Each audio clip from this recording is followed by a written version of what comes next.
नमस्कार, न्यूज 21 में आपका स्वागत है। मैं हूं सरार और आप देख रहे हैं इंडिया अपडेट। आइए नजर डालते हैं आज की खास खबरों पर। अखिलेश यादव ने महंगाई बेरोजगारी पर घेरा सरकार को, कहा प्रदेश का युवा बेरोजगार है, विकास के नाम पर सरकार ने कुछ नहीं किया, एक भी योजना नहीं दिखती जमीन पर। रायबरेली में सोमू ढाबा गिराए जाने को भाजपा की तानाशाही बताते हुए दी धमकी, कहा यह रास्ता दिखा रहे हैं कि हमारी सरकार आई तो हम भी गिराएंगे बिल्डिंग। केशव मौर्य को बताया बिना बजट का मंत्री, अपने मुख्यमंत्री बनाए जाने के ऑफर पर खुद ही ली चुटकी, कहा उनके पास नहीं है एक भी विधायक, वे ऐसे डिप्टी सीएम जिन्हें स्टूल और कुर्सी का नहीं पता है। फर्क क्या? अखिलेश यादव ऊंचाहार के सपा विधायक मनोज पांडे जी की पुण्यतिथि में शामिल होने पहुंचे थे। रायबरेली में समाजवादी पार्टी की क्या रणनीति बढ़ाया आपकी ही सरकार ने? नहीं, अब वो कुछ लोग ऐसे कमाल के लोग होते हैं, वो जानते हैं कहाँ झुकना होता है।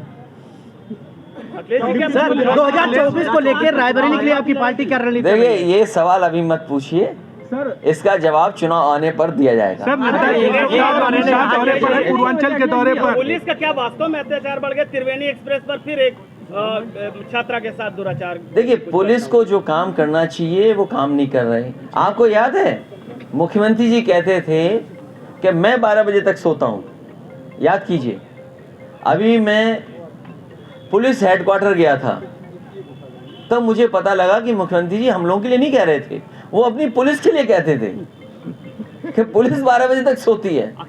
पुलिस को जो काम करना चाहिए वो काम नहीं कर रही, उसके अलावा सब काम कर रही है। इतनी करप्ट पुलिस कभी नहीं हुई जितनी भारतीय जनता पार्टी की सरकार में करप्शन किस लेवल पर पहुंच गया। कांग्रेस की भारत जोड़ो यात्रा को किस नजर से देख रहे हैं आप? मैं उन्हें मुबारकबाद देता हूँ, यात्रा और लंबी चले। अखिलेश जी, कल प्रधानमंत्री ने उनके टी शर्ट पहनने पे क्यों इतनी चर्चा हो रही है? नहीं, हमने कभी नहीं की। हम किसी के पहनावे पे चर्चा नहीं करते। अरे जब हम किसी के बनारस में जो डिब्रूगढ़ तक चालू हुआ है, देखिए, आप भी कंफ्यूज हो गए। अरे भाई देखिए, ऐसा है, ये पत्रकार साथी ये एकदम सही सवाल पूछा। मैं जानता हूँ ये सच्चाई जानते हैं इसलिए सवाल पूछ रहे हैं। ये जो पानी का जहाज जो चल रहा है ये पिछले कई वर्षों से चल रहा है, ये नया नहीं है। मुझे तो किसी ने जानकारी दी है 17 साल से ही चल रहा है और केवल कुछ हिस्सा जोड़ दिया है, उसको कह रहे हैं कि हमने शुरू किया है। ये बीजेपी के लोग प्रचार करने में, झूठ बोलने में बहुत आगे हैं। और सुनने में यहाँ तक आया है कि जो पानी का जो जहाज है क्रूज, वो अकेला क्रूज नहीं है, उसमें कुछ और भी है, उसमें बार भी सुनने में आ रहा है। तो बताओ, माँ गंगा पर अभी तक तो हम लोग आरती सुनते थे, पूजा पाठ की चीज़ें सुनते थे। हम लोग कई बार वहाँ पर गए हैं, नाव में बैठे हैं, तो लोग समझाते हैं कि ये चीज़ करनी है, ये चीज़ नहीं करनी है, क्योंकि ये धार्मिक स्थान है। तो अब ये क्रूज में बाहर है कि नहीं बाहर है, ये तो बीजेपी वाले बता सकते हैं, हम तो गए नहीं उसके अंदर। क्या लग रहा है रायबरेली में 5 विधानसभाएं, 4 से आपकी जीत हुई है? ये एक और जीत जाते हैं। हम लोग हार गए, कोई बात नहीं, अगली बार प्रयास किया जाएगा, जनता को और समझाएगा। ये सांसद है हरिशंकर राजभर, उन्होंने कहा जूतों से मारेंगे उसको लेकर। वो बीजेपी की अच्छी भाषा है।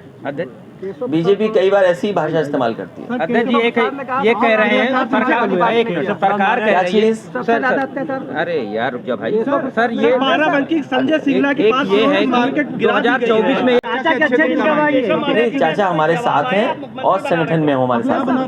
आप उन्हें मुख्यमंत्री बना रहे थे केशव मौर्य जी को, कुछ जवाब आया? उन पे एक विधायक नहीं, अब क्या बना दे मुख्यमंत्री?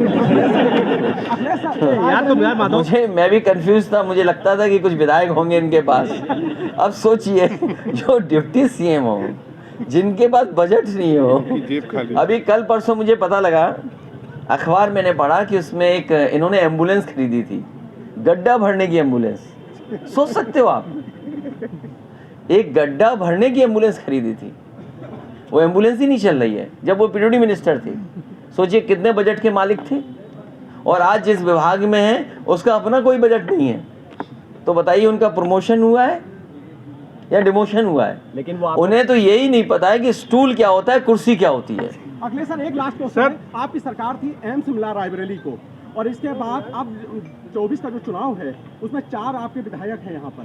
क्या लग रहा है लोकसभा की सीट में समाजवादी पार्टी अपना सांसद? देखिए मैं केवल एक नहीं दिया रायबरेली को। मुझे याद है कि जितने भी प्रस्ताव आए होंगे उस समय पर, चाहे सड़कें सेंट्रल रोड फंड के, सैनिक स्कूल के, केंद्रीय विद्यालय के, ये ड्राइविंग वाला जो बना हुआ इंस्टीट्यूट आपका, मोटर ट्रेनिंग इंस्टीट्यूट आपका, ये एम्स का, तमाम प्रस्ताव जो हम लोगों के थे, सड़क, बिजली के या सब स्टेशन के, सब प्रस्ताव हम लोगों ने माने थे और काम को आगे बढ़ाया था। तो क्या सांसद पद उतारेंगे, अपना देंगे समाजवादी पार्टी? ये अभी नहीं किया जा सकता विचार, ये विचार होगा जब चुनाव आएगा उस समय। सर, अमित शाह जेपी नड्डा पूर्वांचल के दौरे पर है, किस नजरिए से देख रहे हैं इसको? वो बताने आ रहे होंगे कि कितनी नौकरियां उन्होंने दी हैं और कितना पूर्वांचल का विकास किया है। ये जितने लोग दौरे पे आ रहे हैं, ये इन्वेस्टमेंट बताएंगे कि पूर्वांचल में क्या क्या कारखाने लग गए हैं पिछले 6 साल में और कितने लोगों को नौकरी मिल गई है।